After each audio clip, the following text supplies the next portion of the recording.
statistical indicators of asset price bubbles and the everything bubble. Bill, thank you very much for being here once again. Thank you, George. So today I'm going to do the talking, and Anna will probably heckle as her usual practice. So. And then either of us can answer questions afterwards. So this is a work that we've been doing for the last 10 years. It started in the Christmas holidays after the financial crisis began in 2008. So this started in 2009 when a friend responded to our Christmas email message by saying, who knew what we do generally, responded by saying, "Did you mathematically predict this crisis?" And we hadn't. But we realized pretty quickly that we could have. We'd been trading in equity index futures, so we weren't actually in any of the markets that were directly affected by the financial crisis, except for the fact that our clearing bank was one of the ones that got clobbered. Fortunately, it wasn't Lehman Brothers, or we would have starved to death. It was Fortis Bank that was taken over by the Dutch government. So instead of being stuck in Lehman Brothers in limbo for years, we were better off, but not that much, because we found out that they owed us a lot of money and we were dealing with Dutch civil servants. It was not a good combination. So we began to look at techniques that we'd been developing for our own use, and applying these to look at what would have been observed in the risk, measured risk in big banks, for example, in equity markets, in all sorts of things that went bad in September, went terribly bad in September of October 2008, but which had started going bad already in 2007. And what we discovered very quickly was puzzling to us. Our techniques would have told us the risk was booming, just exploding in these assets, months ahead of the crash. And we were using statistics of our own invention, but we were doing something that we thought surely the extreme value theorists would have been able to do as well. And then we realized they couldn't. They couldn't because they need far too much data to do the analysis. And that meant they couldn't move quickly enough. They couldn't see things coming quickly enough to give the warnings that were needed. Anyway, as we continued to work on this, we started thinking about market cycles. I spent a lot of time with the financial markets group at the London School of Economics. I was on their steering committee for several years. So I knew a lot of economists who'd been studying these things. And I was attending conferences that were meant to do a post-mortem after the event and say, how could we have avoided these things? What could we have done differently? And this work sort of grew out of that interaction. But markets go up and down all the time. They always have. Right? The corrections after a boom are usually in the city, in London, the phrase is they go up the escalator and down the elevator. Right? So usually a long climb up to a market peak, but a very quick correction when the bust comes, and it inevitably does. It's just a question of how big it is. So there's no question whatsoever that you see this zigzag pattern rising over time in equity markets and asset price markets all over the place. But that's not much help, right? Because, of course, there's this wonderful feature of financial data. It scales. If I show you a picture of a financial asset price, you'll see this same pattern, whether I'm showing you tick data or minute data or monthly data, right? So how on earth are we going to decide when the cycles are. The econometricians have spent an awful lot of time trying to do this. And of course, you have to make some cuts. You have to make some definition. What's a downturn? Well, if it isn't more than 25%, then I'm not going to count it, right? Because there are too many of those things. It can't, so the cycles are there. Everybody can see them. There's one of the most famous ones, the Dow Jones Index in the crash of 1929. And then out of the picture, and on this scale, it wouldn't look like much, but the market overheated again starting in 34, 35, and reached a peak in 37, and the subsequent crash was almost as big as the one in 1929. It took until early 1950s before this market recovered to the level it was at in 1929. So this is the Japanese. Some of you may be old enough to remember when everybody knew that Japan was taking over the entire world, that everything was going to be owned by the Japanese. Hawaii, right? Remember the story at the peak of the craziness, a piece of Tokyo the size of the gardens of the Imperial Palace was worth more than the real estate of California. Okay, what could be wrong with that? Right? Of course, it didn't continue. Something that's less well known is that during the period that everybody talks about as the tech bubble, there was a global equity bubble going on. This is the Global 1800 index from the stocks index family. That's the 600 biggest by market cap, free float market cap. So this is really available to buy and sell. The 600 biggest countries in the Americas. I think there are some South American companies in that mix, but certainly Canada, US, Mexico. The 600 biggest in Europe and the 600 biggest in the Asia Pacific region. There's 1,800 biggest companies. And there's something like currently $40 trillion, right, of assets in that market right now. It went through a huge look. It started there just over 100 and went up over 250. That's a huge boom. And then it dropped back to about 125. That's a huge bust. Right? And it wasn't that's not tech stocks. That's a global equity boom and bust cycle. And subsequently, it went through another one. Remember the credit crisis? Well, the credit bubble wasn't just a credit bubble. There were stock market bubbles all over the world at the same time. And this one currently corrected about 17% in 2015-16, and then rushed up again. So it's now, it reached an all-time high of 416, and it's now back down to 386. But who knows how far it's going to go in future. So, of course, the problem is knowing this thing is going to turn into a bust in advance. So it's interesting when you look at the literature in the econometrics and the central bank economists publishing and so on. There's after a bust, there's always a flurry of activity. Right? There was a tremendous amount of study done after the tech bubble burst.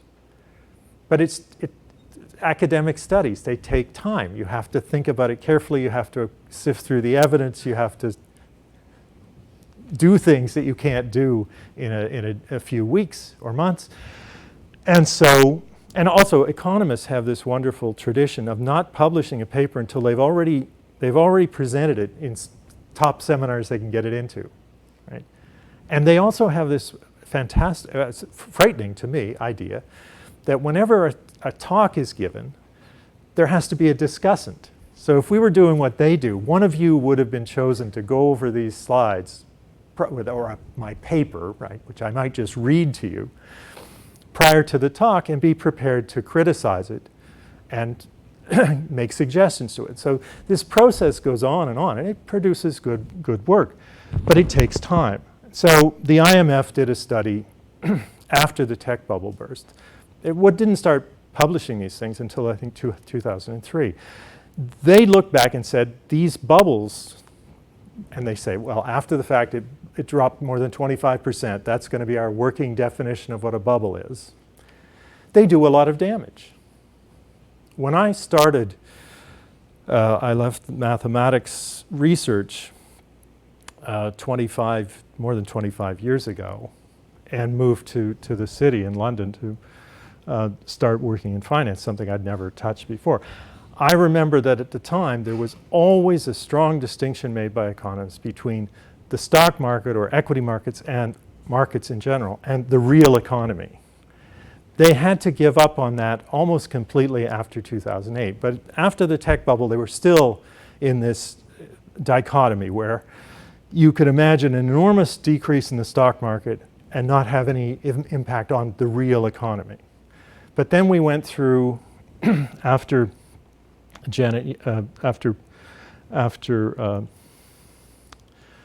Alan Greenspan, two Fed chairmen who repeatedly said their policies were working. How did they know? Because the stock market was going up. Right.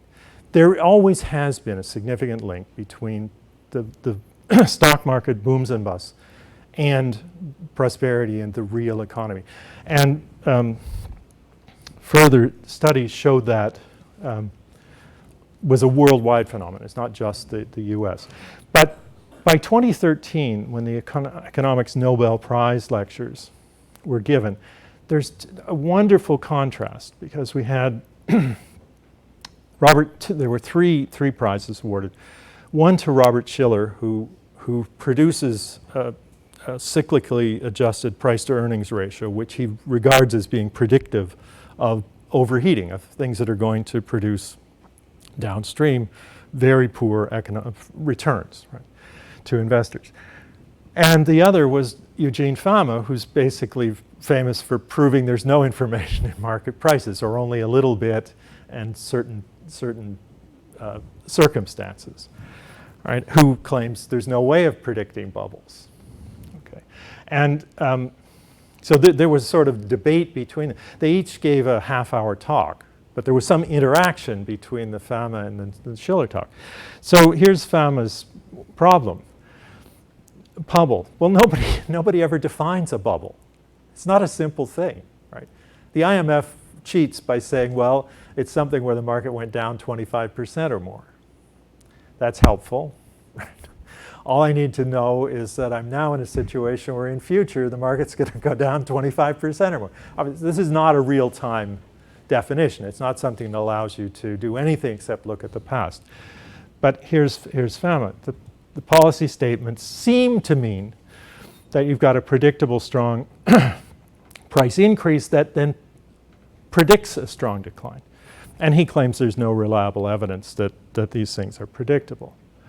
And Shiller is, I've met Shiller at least. I haven't met Fama, but these guys are not thick. They're very deep thinkers, but they have completely pulls apart ideas about how to attack this problem. So here goes. You're going to love the definition. So this is, in fact, what economists call a story, right? This is when I was an undergraduate many years ago, you could still get a PhD in economics without doing any mathematics at all, without ever having studied mathematics. It was something, a field where pure thought was the process. Of course, that doesn't lend itself to measuring things. Without a model, it's very hard to check whether conditions that would be supposedly predict a bubble are actually in place. Right. So this is Shiller. So there's the whole story. So now you're ready to go out and measure this, right? I mean, of course, there's nothing you can do. And Shiller has this cyclically adjusted price to earnings ratio, which is now the highest it's been ever except during the tech bubble. And when it gets over its long-term average, which of course is moving target, right, because it's changing all the time. When it gets above the long-term target, you have seen subsequently significantly reduced returns for the next 10 years out. Okay. The problem is there are maybe 4 of these events. He's got the US market going back to 1870 or something. He has to estimate earnings because they weren't published and recorded until much more recently in the past. And you've got a handful of events over 100 years. Okay, so how statistically significant is that? Well, it's not at all, right? Not at all, but it tells a story, and the story is one that's saying we're way above where we ought to be now, and until markets correct a lot, we won't get back to this historical average. Okay, so here's Fama's question, illustrated in the run-up to 1929. Right? Here we're up 50% already. Now we're up 100%. When did it look like a bubble? There's no way of knowing when you would have. I mean, you can cheat. You know when it happened. You can see how big the scale is. You know it's not going to go to 5,000, right? But there's no way looking at this. Is why I like to do it with the movie. There's no way as you look at that you can say definitively, well, now's the time. It's gotten too expensive. So this isn't just a theoretical interest. This is this IMF research showed that. So here a bubble, a burst of significant is going to be 25% or more. They looked across cross-sectionally across all sorts of countries where these things have happened, and over long periods in some countries where the data is available. And they cause significant drops in GDP.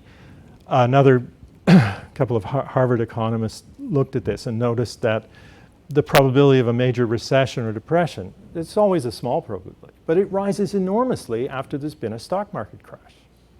Okay. And it rises even more if the market crash involves a financial crisis. Right? And of course, there's an enormous, because of the baby boomers, some of us here are baby boomers, there's the amount of money that people have invested, saved for their retirements, is staggering. Right? There's, I think the 50 largest or maybe 100 largest investment management companies in the world manage over $100 trillion in assets right now. $100 trillion. Okay, that's way bigger. I mean, the US GDP is 17, 18 trillion, I think now. Okay, so this is, on the other hand, I'll ask you. Okay. Let you finish. If you've got a huge number of people, well, of course, retirement is a different problem in different countries, right? But if you're paying into a system that's going to provide retirement afterwards, rather than doing it as a constant running cost, and you have had this baby boom bulge, right? Then the retirement sum has to be something approaching GDP, right? Anyway, so the losses are potentially horrific. I gave a talk at an investment management conference in 2007, I think it was. And I said, well, there's really no such thing as the long-term investor. There's nobody who doesn't have to care at all what his balance is today. People need the income. And somebody said, oh, no, that's not true. The Harvard endowment is a long-term investor. It doesn't matter what happens in the markets. They just take the long view. They can afford to. Well, that was fine until 2008-9. And when they had to stop building projects, they had to do all sorts of things because of the loss in their endowment. The Institute for Advanced Study had to do a whip round with its board of trustees to keep programs going. They didn't do badly, but they had losses, and they had losses in the endowment where there were covenants that meant they couldn't spend money until they'd made back the principal. Okay. So these problems are enormous for when you have very large equity market or other market busts. And of course, I remember a now retired columnist in London who I liked a lot, saying something I hadn't seen before, which was that there's no problem so big that a politician can't make it worse. Well, there's no problem in financial markets that regulation can't make worse. And the improved regulation in bank capital requirements will, in fact, I'll argue here at the end, make. Well, that's the contribution of Basel I. Right? The first time there was a globally agreed regulatory regime for banks came out of Basel, the Bank for International Settlements. This was Basel I. And one of the major impacts of that was to introduce correlation where none had been present before. They forced Japanese banks to behave the same way as German banks, to behave the same way as American banks, and so on. So when the proverbial hit the fan, everybody was doing the same thing to unwind the same thing they'd done to prevent them from getting into trouble in the first place. And we'll see that it's going to be exciting this time too. So in some cases, central bankers have even said, well, we should be getting out ahead of these bubbles and identifying them and deflating them before they become dangerous. This is not a great idea. Actually, I remember Janet Yellen's testimony in the Senate when she was going through the confirmation hearings. Someone asked her if there was a bubble. Well, our answer was yes. She said, no, I don't see any bubbles, but if they occur, we know what to do with them. I don't know. Anyway, her son is a denizen of our favorite sushi restaurant in London, and her parents she's been there with her husband, but we've never met them. So next time, maybe I'll get to ask her what she had in mind. So everywhere, banks have now macroprudential regulatory responsibility, and supposedly this is what they're going to do. There's a very good, there are references at the end of this paper, so I won't try to give them now, but a fine economist in the US, John Cochran, had an op-ed in the Wall Street Journal on why this might not be such a great idea. So what is a bubble? Well, there's been a lot of discussion. There's some very interesting things by people who've been involved in central banks and the World Bank, the IMF, and so on when these crises have hit. And there was a pretty clear consensus after the tech bubble that they should have been able to see something was going wrong. And there's a lot of academic research attempting to define bubbles and to model them.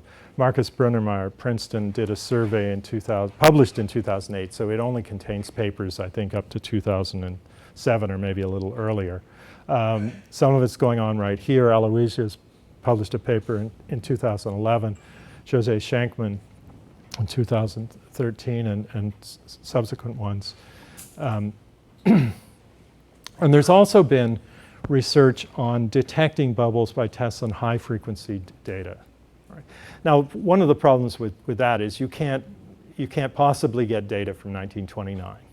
Right? You can get daily closes, no problem, but not tick data. There's no way. So you never know whether these things would have produced. The set of potential bubbles you can check it out is restricted. But Jarrow at Cornell has done this, and Didier Sornet in ETH, starting in 2009, maybe some of the papers were even a little earlier than that. And they now have a financial crisis center website, which I've included in the references you can see there. And I'll come back to Sornet's version later. So, I haven't met Fama. We have a lot of evidence that there are strong price increases that lead to predictable declines. We can predict them. We have predicted them. We're in the midst of predicting more of them. So we can say something like, the S&P index will decline by at least 50%, and that's actually our current prediction. Not a pleasant prospect, but it's by no means the biggest correction we're expecting to see. Okay. So how we see this is by statistical tests, by simply empirical analysis of data, daily closed data, the returns on that data. Right. Now, Fama, on the other hand, is a conventional econometrician. So his tool is, the tool is linear regressions. That's it. So, it might be fair to say there's no evidence that you can find using linear regressions, even in a very sophisticated way, that says price declines are predictable. That's actually a fairer way of saying it. I think it might be a little tough on Fama, but he's got a Nobel Prize, he can take it. So we observed persistent anomalies in the relative risk, downside risk, I'll be more precise in a minute, to buyers and short sellers in the same asset. And the reason we noticed this is because we had been doing long and short positions in equity indices, like the Dutch index against the Spanish one, for example, and so on. And we'd been looking at tails of both sides, both long and short. It mattered to us because we never knew which, we could be in either direction.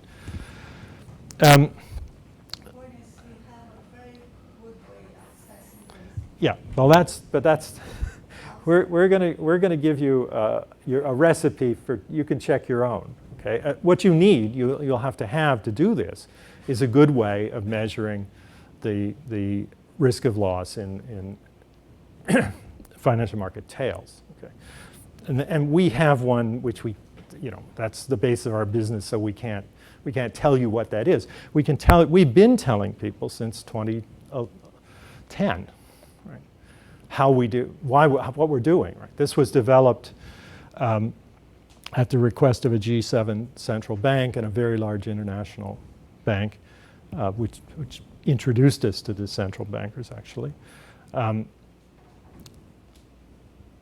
I mean, that was a sort of watershed. So in the summer of 2009, I sat down with a senior economist from a G7 central bank who wanted to know if we had a way of observing that asset price bubbles were underway.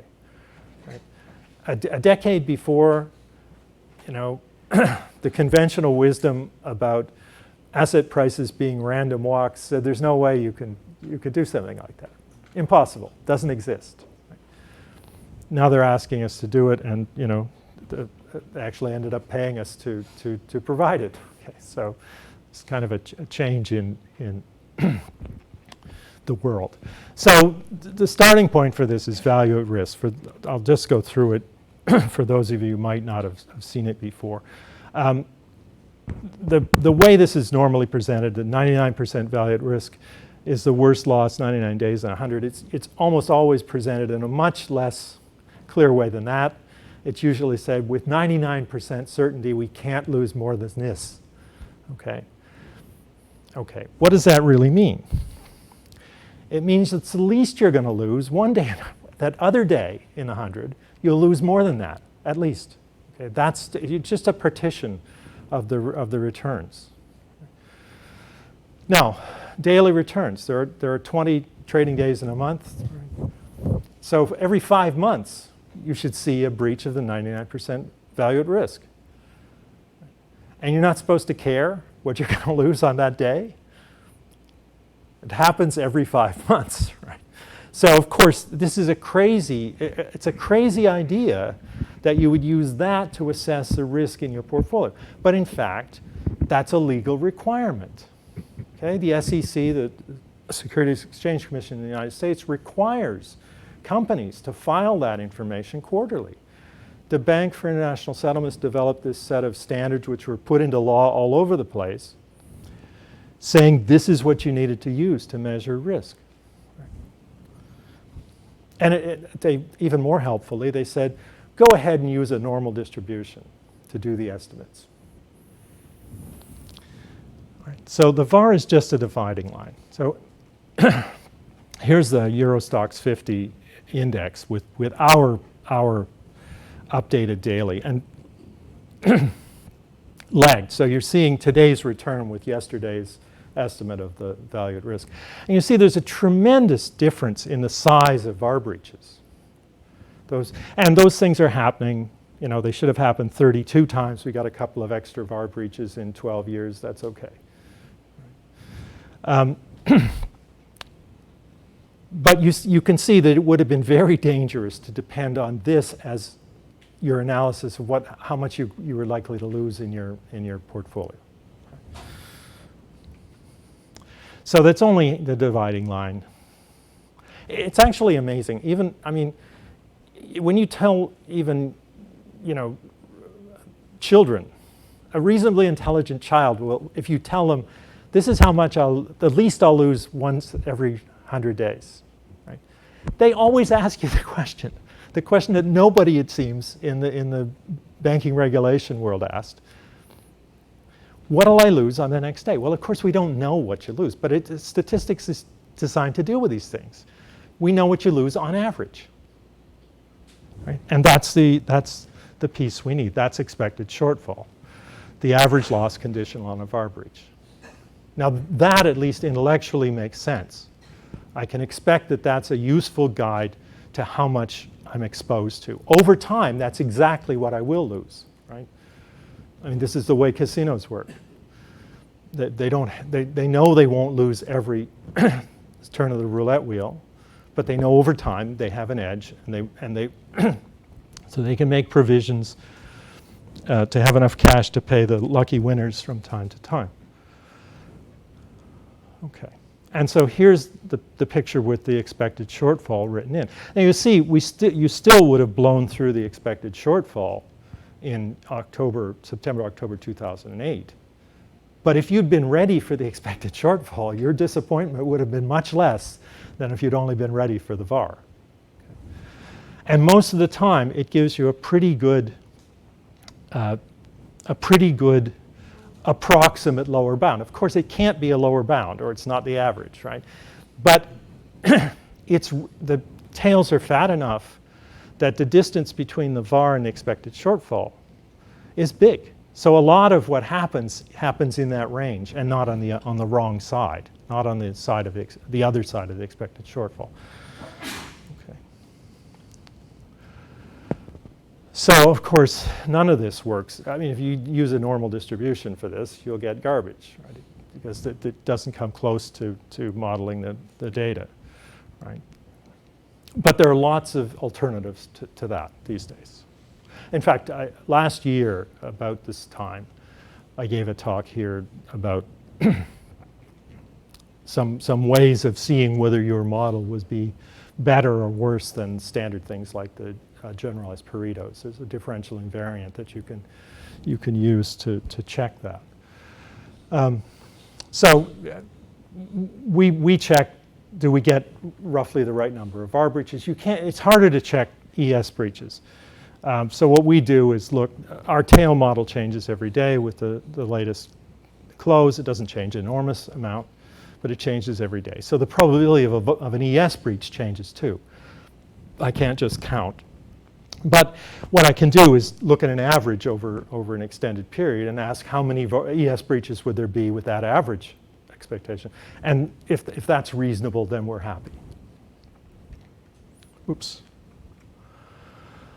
So I'm not sure how hard it might be. If you look carefully at this, you'll see there's a significant asymmetry between the ES and the VAR of the long and the short positions. Right? So if you take a standard normal model, that never it can't happen. Right? Cannot happen. It's symmetric around the mean. So what we saw in response to this question at Christmas time, the Christmas holidays, 2008-9, looking back, we saw one, these measurements seemed to be accurate, and two, there were extended periods where we saw something we didn't expect. We saw an anomalous level of risk in the long position and the short position. So suppose the market's going up. Right? And every day I measure this expected shortfall. and I find that it's bigger for the long position than it is for the short position. That feels wrong, right? You should, this is a situation that's made for arbitrage. You would expect the short sellers would come out of their hiding places and start getting involved, because they're going to make more, on average, they're going to make more money. Right? But they don't. For some reason, the market keeps going up. So here's the, I mean, Shiller could tell some kind of story about this being in the papers. That's not what we're seeing. These things happen at times when there's nothing in the papers, when people aren't buzzing about the latest new thing. So we call these periods, which we can measure now. Okay? And you could measure them too if you have an expected shortfall tool. And of course, these unstable expansion modes would never exist if the distributions are symmetric. Because if it's symmetric and the mean is positive, right, there can't be more downside risk to the long than there is to the short. But we see them all the time. So intuitively, these things should lead to a market correction. And often they appear and they disappear quite quickly. Right? But not always. When they persist for long periods, you can get a very violent correction. It's as though you're stretching an elastic, and sooner or later it snaps. And of course, once we started looking at this, we went back. The first thing we were doing was looking back, having checked that we got accurate estimates of risk and saw this explosion of risk prior to the 2008-9 crisis. We went back and looked at other periods and saw the same thing. And because we were looking at longs and shorts, we started noticing these anomalies were present. Like the first one I actually noticed was Lehman Brothers. I'll come back to that in a little bit later. So what is persistent? Well, we're going to say it's not long enough if it doesn't last for at least a quarter. So 60 trading days. Right? And that's a pretty arbitrary number. That's because we were doing this with a central bank. And anything that doesn't last for at least 3 months doesn't exist as far as they're concerned. It's just noise. So then we make a prediction of the future correction. So this is the part that Fama should like to know about. So what we do is we say, okay, this thing's been present for 60 days. We'll go back to the day it started. Imagine that I took my money and put it in the bank and got the risk-free, put it in US Treasuries, and got the risk-free rate going forward. Right? That's a level. That's a sort of nominal level. Right? That's what I could have done risk-free if I'd known in advance that this thing was going to be confirmed 60 days later. Right? And almost always the market will have gone up by during that 60-day period. Certainly the measurement that we used to say that it's up had to have gone up, had to be positive. Right? So that's the correction level we predict. So, and this was really designed to kind of have some kind of an answer to what's a bubble. We're going to call it a bubble, or at least an unstable expansion. If you got into this asset after this event occurs, you incur all of this market risk and you come out with what you would have gotten in the risk-free asset, right? At best, because they typically drop even further. Okay. So here's the recipe. You can make one of these at home. So we do some smoothing. So we want to attach this correction level. We don't want to do it in a day that just happened to jump up a lot or down a lot. So we're taking an average over a few days to attach the correction level. We're doing a little bit of smoothing in the ES. It doesn't move violently, but again, we don't want something that's really noisy persisting. So we're using the 99% expected shortfall. That's what I mean by risk. We're looking at the 1-year average daily return. That's what I mean by up or down. That's either positive or negative. Okay. And the anomaly doesn't count if it's not there for at least 60 days. Okay. So here's the sort of thing we see. So there are no optimizations in this. These parameters, this is friend Charles Goodhart first talked about this. He said, well, those are arbitrary but reasonable, right? They're just reasonable parameters that are reasonable sizes for markets, right? 60 days is three months. 99% expected shortfall is something you should expect to be able to survive, because it's something you're going to be exposed to on average every 5 months. Right? So anyway, that's the process. So here's what it would have shown starting in 1924. Right? The unstable expansion emerged in 1924. So as we go along with minor blips, we're predicting bigger and bigger and bigger corrections. And sure enough, right about here, we got it.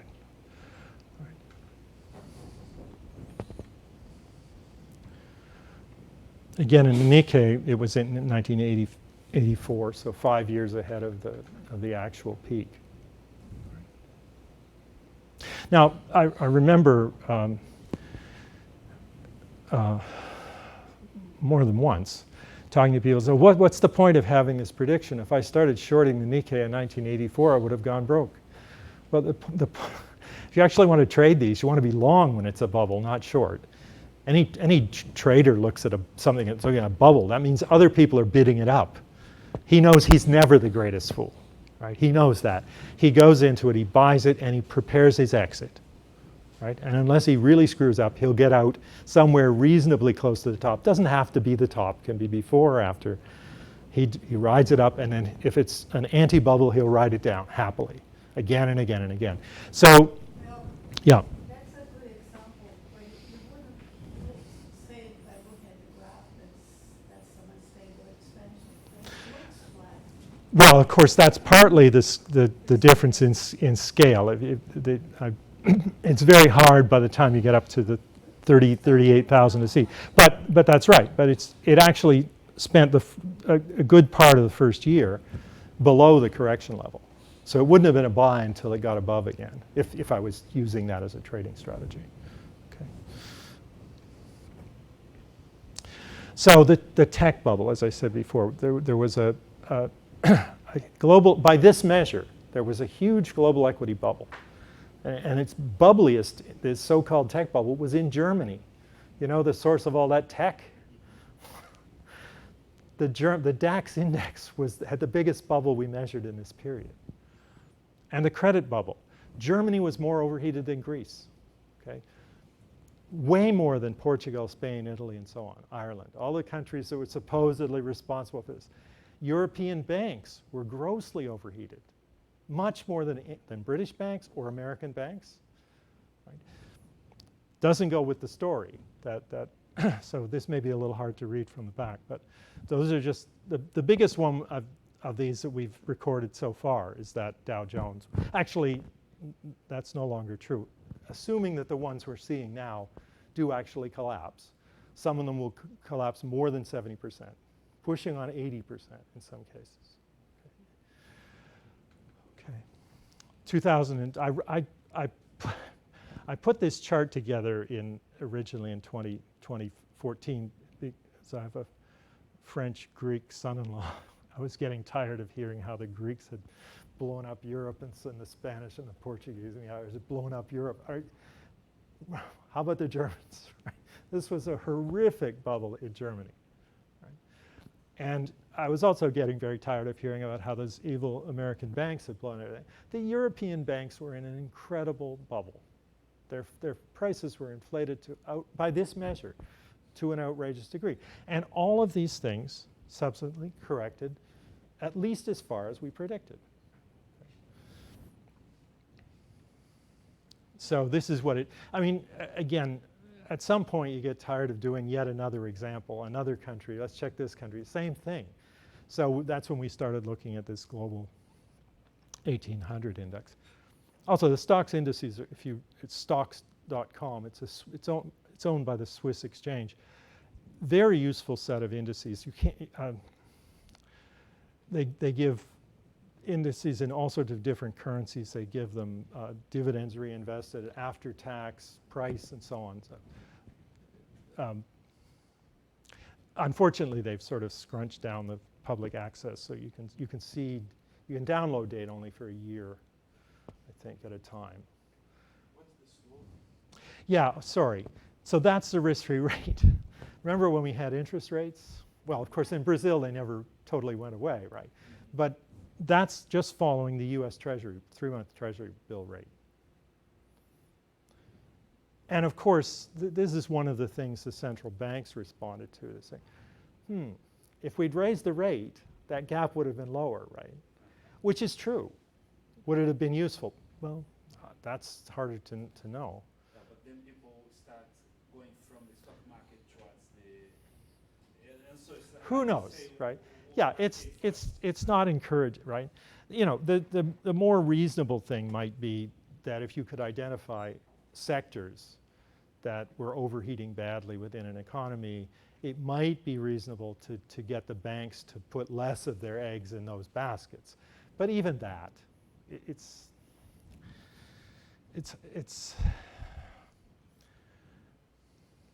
but so the Bovespa, it wasn't on that thing, but we predicted it was going to collapse back from its peak by at least 57%, and it hit the correction level in October 2008. So we were right then.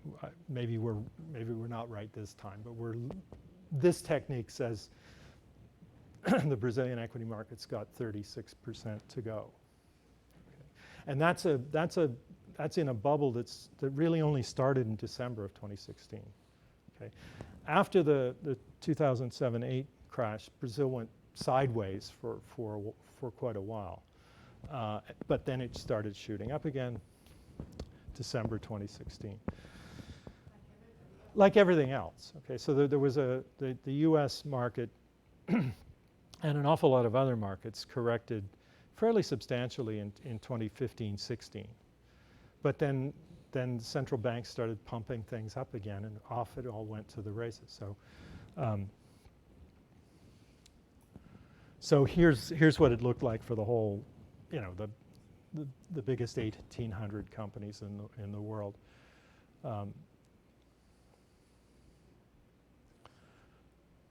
So you see that started just over 200 and went to 300-ish. So that was a good. So then the recovery started overheating everywhere. You saw the same thing in 2009. You saw the same thing everywhere. The U.S. overheating, the first one of these predictions we made in public was in June of 2011, where we said the U.S. is going to go down by this much sometime. We don't know when. And of course, August 2011 was the S&P downgrade, credit downgrade for the U.S., and it did collapse. And so did several other markets that we'd looked at that point. So this one roared on it up to over 400. And we're expecting a significant downturn again. In this period, the Canadian equity market was one of the ones that corrected fully in the 2015-16 crash. It was about 17%, I think. Okay, then it went off to the races again. And you see these things, two of them have corrected. The third one's in play at the moment. We don't expect to see anything else. We never have in the Canadian market. Every one of these predictions has come true in the Canadian market in the past. Now, the US goes back, you know, we can go back to 1880 or something with daily data. And they don't all correct, I think, but well over 90% of them do. So it's not, if you want to bet on what's going to happen, empirically it's not a great bet that they won't correct this time, but you know, there's no way of knowing. Here's the Tesla price correction. And so here's a difference between, oops, oh, there we are, wrong way. Here's what we're doing and what Didier Sornet is. I noticed he's reporting monthly on a lot of stocks and other assets, so I didn't troll through them all. But in this period where this basically he's looking at hyper exponential growth, right? That's what he's triggering his approach. And so he called a bubble here. I don't know if he got the correction. I didn't follow. There's absolutely nothing going on in this period. Uniformly from all through here, the risk to the long is less than the risk to the short. Right? We only see the unstable expansion here, and it corrected a couple of weeks ago. Okay. So most of these graphs are using the smooth price. So you'll see the correction levels attach clearly, but there'll be some gaps where and I've put the actual price. So we don't wait until the smooth price gets to the correction level. We want to know when the actual price gets there. And so you can maybe just see that light gray is the actual price that it led to that correction. Why do you like to smooth it out? Simply because we're going to attach this correction line, and we don't want to start that on a blip, up or down. We're going to start that on something that you would have gotten on average over the last week, for example, or 2 weeks. Some kind of moving average. Yeah, that's right. Oh, sorry. So this is oil price, WTI futures. So this correction that happened. You see, this isn't telling you how it won't go further than this, right? This is telling you it's going to go at least this far. So when oil was well over $100 a barrel, we were saying it's going down to 75, which it subsequently did. It went a lot further. We had no information after that 75 was hit. All right, until, as I'll show you a bit later, in May of 2016. But then we picked up this overheating again, and it hit, people were telling us we were crazy, oil was going to go back to $100. We said, no, it's going down to 45, and on Christmas Eve it did. But the thing is, after that, we have no information. We don't have any opinion, or any reason to have an opinion, about where the price is going after it hit that 45 level.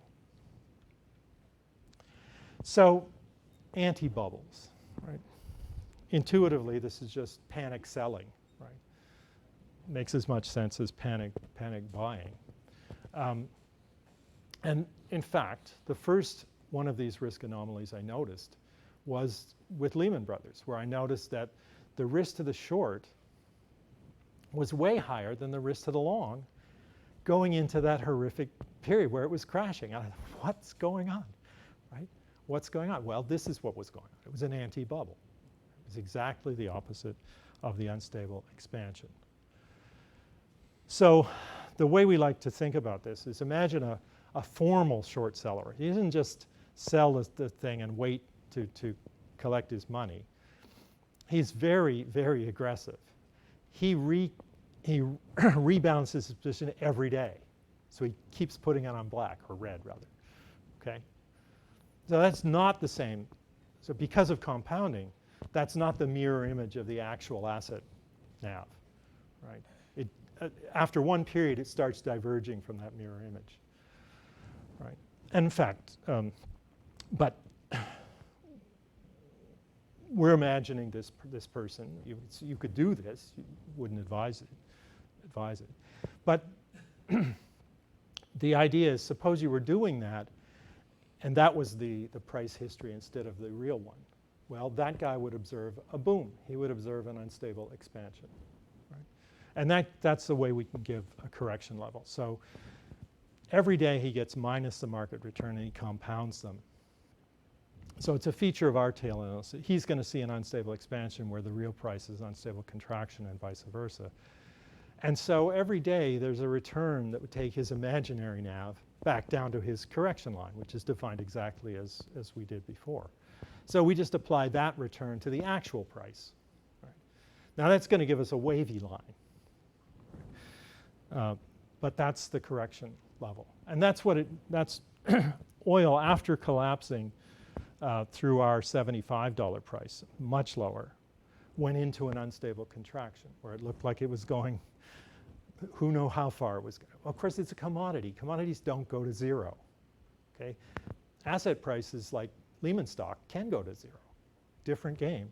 Equity indices don't go to zero. Commodities don't go to zero. And sure enough, at the beginning, it was above the correction level, then it dropped below, and then it popped up again. And it wasn't all that long afterwards that it went into an overheating period that you saw before.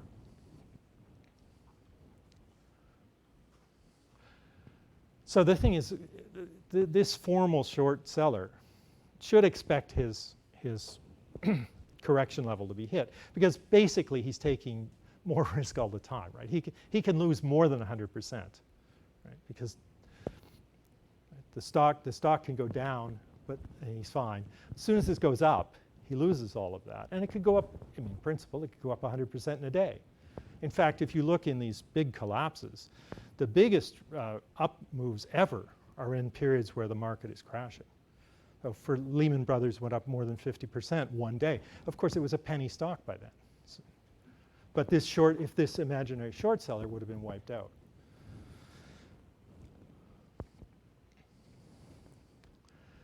Well, share prices can go to zero. The Lehman Brothers, the Royal Bank of Scotland, as a UK taxpayer, I own part of the Royal Bank of Scotland. Not a great, it's a terrible bank because we're customers of it. We're trapped in it. Anyway, both of these banks were showing this unstable contraction signal from the fall of 2007. Both of them. I mean, this is, anybody knows the history of these things. The Royal Bank of Scotland at the time was the biggest bank in the world. They won in this incredibly insane campaign to buy up another bank. They tried to buy, never mind the details. Nobody, of course, this technique didn't exist. We didn't know this until afterwards. But if they'd known this, nobody would have done the deals that they did. Lehman Brothers shrugged off an offer from the Korean Development Bank for funding in August of 2008, just weeks before they blew up. Wasn't big enough price, right? Goldman Sachs was in unstable contraction. Almost every big US and European bank was in unstable contraction during this period. Goldman Sachs was one of the American ones in that position. They did a sweetheart deal with Warren Buffett. They did what they should have done. They were in unstable, that's a sell. You're in unstable contraction, you're not a buy. If you can get somebody to buy, take it, right? That's the greater fool. Well, of course, Warren Buffett's not the greater fool, so he bought on incredibly, incredibly good terms and made a fortune out of it. But they survived, and Lehman didn't. So the bad news is this is currently the case for a number of important European banks. Now, these banks are, for example, Deutsche Bank a year or two ago was described as the most systemically dangerous bank in the world. If you sold your Itaú, you could buy Deutsche Bank 4 or 5 times, 6 times maybe right now, and it'll be 7 times tomorrow. Right? Their share price has just gone through the floor. They have a market cap of 15 billion euros. There's no bank in Canada that's that small that anybody's ever heard of. The smallest Brazilian bank that I can find listed has a bigger market cap than Deutsche Bank. But Deutsche Bank has this humongous balance sheet. Commerzbank is down 97%, I think, from its peak in 2007. Okay. But it's not, the trouble's not over. It's in an uncorrected, unstable contraction right now. And so are UniCredit, the big Italian bank, and ING Group, the Dutch bank. They're the current suitors now that the proposed merger of Deutsche and Commerz has gone. So Is the problem of UniCredit the Italian bonds and Italian? the problem is it's an Italian bank, right? Which is sort of the worst case of the problem of being a European bank. I mean, I think actually Santander may be one of the only ones. I better be careful, but it may be one of the only ones. But even Santander has been caught up in this. I'll come back to the issue. Because of improved bank regulation. It's causing problems that aren't going to go away. Okay. And of course, it is, of course, you can't make this stuff up. The day after the European elections, where the status quo was trashed almost everywhere, and certainly heavily in Italy, the Commission has told the Italians that they're going to be fined $4 billion dollars, 3.5 billion euros over their budget. Something that's never happened before. And of course, the French and the Germans have broken the budget rules lots of times. I don't know how you say désolé in German, but that's all the French have been saying. Right? This is the first time ever, and they announced it today. There's some kind of optimization going on there, right? Pessimization, as Calabi used to say. So here's one of the things. Regulation can make it worse, and I'm going to argue that it is making it worse right now. So there's been this mantra. I suspect not here. Everywhere in developed markets, there's been this idea again and again and again. Taxpayers can't be on the hook if banks go wrong. So who's going to be on the hook instead? Well, bondholders and depositors if they have the temerity to have more than 100,000 euros, right? That's the guarantee level. What small business can meet its payroll if it doesn't have 100,000 euros in the bank? None. Okay. Whose retirement savings are going to disappear? So somehow these people aren't taxpayers anymore. Now, in Brazil, this adopting bail-in for bank resolution has happened again. I suspect that the Collor experience may make this pretty hard to sell here, but I don't know. I don't even know if you have deposit insurance in Brazil. So you probably have this too. It's in the fine print, right? So, so the thing is, if a bank gets into trouble in this new regime, the shareholders wiped out. Fine, that makes sense, right? Bondholders will get equity, or maybe get nothing. And you ask the Cypriots what happens to the depositors. Well, right, there's a different regime. Right? But look, suppose a bank has a sound balance sheet, but its share price is under attack for whatever reason. Maybe because it's Italian, who knows, right? Now it pays a huge premium for regulatory capital. Deutsche Bank is one example, but Santander was in the news for this a month or so ago, maybe 2 months back. So these are cocos that might turn into cocos. Right? This is contingent convertible bonds. So this is regular. This is sort of. I remember one of the founders of this enthusing about how it was going to be a great way for his bank to make money, selling them, not to other people. So this is the bonds. This is the regulatory capital that's locked in, right? That's going to be bailed in if the bank gets into trouble, right? Even if it's owned by taxpayers. So these things have call dates where up until now, the bondholder has expected he was going to get his money back. Well, Deutsche Bank went through this and ended up paying 7.5% interest to renew its COCOs. 7.5%. Now, you know, Greece is paying the same interest rate that the US 10-year treasuries are.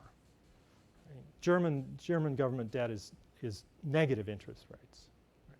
For a bank to have to go out and pay 7.5%, it tells you that those bondholders are very unhappy about the prospect of owning Deutsche Bank shares instead of getting their money back. So shortly after the Deutsche Bank deal went through, Santander had a tranche of these that came up. And apparently nobody read the fine print, right? Why would you read the details of the transaction when you're selling a bond to a bank? You're buying a bond from a bank. They were expected to just give the money back and do the transaction again, right? Sort of, that's the way it's always been done. That's cricket, as they'd say in England. Well, actually, we don't have to do that, and it's much better for us not to do it, and we're not going to do it. Of course, they can't keep the money forever, but they get a vastly preferable rate by holding it as far as they can. Well, of course, then they have to go out and get some more, and there's 2 strikes against this instrument now instead of just 1. So the bad news is there are banks all over the place, and especially Canadian banks, that have uncorrected, unstable expansions. The next stock market crash is going to mean their share price drops a lot. That means their regulatory capital cost goes up. That means they have to shrink their balance sheet. That's exactly what they did last time, but for a different reason. So the last bit is the rise of the exchange-traded funds, and that's the observation of asset of the everything bubble. So we've found that equity ETFs behave as we'd expect, and we've also found that ETFs on anything effectively act as if they're equities. Okay. So here's the correction level in an unstable expansion in the emerging markets ETF. There's the subsequent overheating that we expect to see collapse exactly as it did in 2008. But now at least that's an asset based on equity in equity markets. There are all sorts of ETFs, huge ones, that are based on assets where we don't have the information, we don't have the data to check whether these processes would have looked the same, whether corrections would have occurred. But US-dominated, dollar-denominated emerging market bonds. Does that sound like a good idea? Right, what happens every time there's a crash? The US dollar goes up. Emerging market currencies go down. The cost of repaying these bonds goes up. The value of the bonds, because the probability that they'll be repaid goes down, falls tremendously. Corporate credit, high grade and junk credit. These are all effectively equities because they're being traded on equity markets. But the problem is, right, if we treat that as an equity, we see these unstable expansions, we have every reason to believe they'll behave like other equities do, and they'll correct. But there may be effectively zero liquidity in these things. The underlying assets may be great, but in some of them, the assets may trade a few times a week, and the ETF trades millions of times a day. How do you imagine you can get out of that if you need to? Well, I can tell you that the people that run the ETFs say there's no problem at all. Nothing could possibly go wrong. The people who bought them are going to expect to find buyers when they need to sell. But even the largest provider, who will go unnamed here, you can figure out who that is, it has about $6 billion in cash, right? So there are hundreds and hundreds of billions in these ETFs. At current prices, they couldn't possibly cover that if they couldn't sell the underlying assets. If the underlying assets are sound, but there's no liquidity, will they be able to sell them? Right? And what if that company's shares are in a bubble? Does this sound like 2008? Well, it does, for different reasons, of course. But I'm afraid our predictions are it's going to look an awful lot more like 2008 before it's over. Thanks. That's all I have to say. Thank you very much, Bill. Oh, there are references and an important disclaimer. Please read this note. Well, Make sure that it's shown before at the end. So thank you very much for this very nice talk. Unfortunately, the punchline is rather pessimistic, but I think that this is an important issue. you can find a lot of these predictions on our website. We've been publishing these things for some time. But in summer of 2015, there was a significant correction in China. And we published a piece saying, well, that's only half of it. The bubble we've been tracking is now half corrected. Now it's all corrected, right? It took a while, but it all came down. And China looks pretty much like Brazil in the 2008 crisis. A very rapid run up and then a crash. And then again, China and Brazil both started recovering much more quickly than anywhere else. The recovery was several months ahead of the turning point that we saw in the US and even more months ahead of the European one, right? So people jump ship immediately. Look, American investors, they've got to sell everything. They got to sell some of everything. They're going to sell all of some things. They dump emerging markets and currencies and bonds very quickly, and while the panic is going on. And now it doesn't matter whether it's China, Brazil. You see the same patterns everywhere. So even the Chinese control over the economy. They had to let a bank go bust today or yesterday, overnight. Right? So China's beginning to look, in these terms, it always looked like everything else. For us, we see the same things. But it actually, the boom in China looked a lot more like the one in the US in 1929. Risk levels are much higher than they are in the US. But in the US, the tails have fattened. The tails we're using to accurately predict things have fattened tremendously. They're not as fat as they are in China. But they're a lot fatter than they are, for example, right now in Brazil. So the good news is it's not all going to happen on one day, probably. Right? But China has, it seems, the process. I mean, it's quite extraordinary when you look at these things. So we sort of think of this unstable expansion and contraction as a fingerprint, right, of a bubble and an anti-bubble, and they're the same fingerprints. In 1929, they're the same fingerprints before the Fed was created. You go back to the US market. The same ones in China, the same ones in Brazil. Right? So whatever mechanism is causing this is very unlikely to be the same over all these different time periods and in these different cultural and economic milieus. But the telltale sign that it's happening seems to be the same everywhere. So we haven't got a clue why these things happen. Right? This is phenomenology.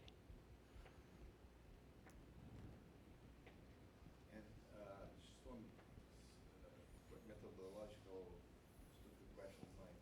You compare in the beginning of the talk GDP of US with which for me is money divided by time in units, right? Because it's by year. GDP is something that happens. Okay, well, the time series of GDP. Yeah. Okay. I think it's unfair to say that is this comparable with the amount of money.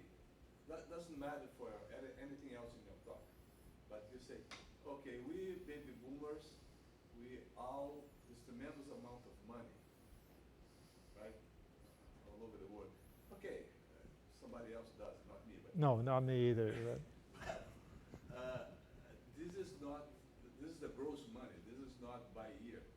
So comparing GDP with that, you're comparing. Oh, okay.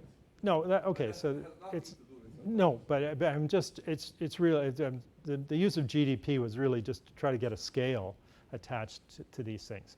But I mean, it's an important point, I think, that while central banks all over the world have been pursuing these extreme monetary policies, they've been saying there's no inflation, whereas asset prices are going up like a rocket. Now, everywhere in the developed world, people, especially young people, have to buy the stock market. They have to put money into a retirement plan. And they don't do it all when they're 25 and wait till they put it in every month or every right, again and again and again. What does the plan manager do with that money? He buys equities because that's the only thing he can make a return on. And he's been buying them at higher and higher and higher prices. Even if he could have had all the money in advance and put it in at the bottom of the market in 2009, he wouldn't have made enough on dividends to pay out what's needed, which is typically 7% a year.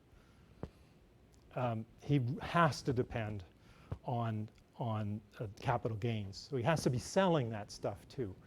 Right? So the sort of Ponzi aspects of this are increasingly uncomfortable.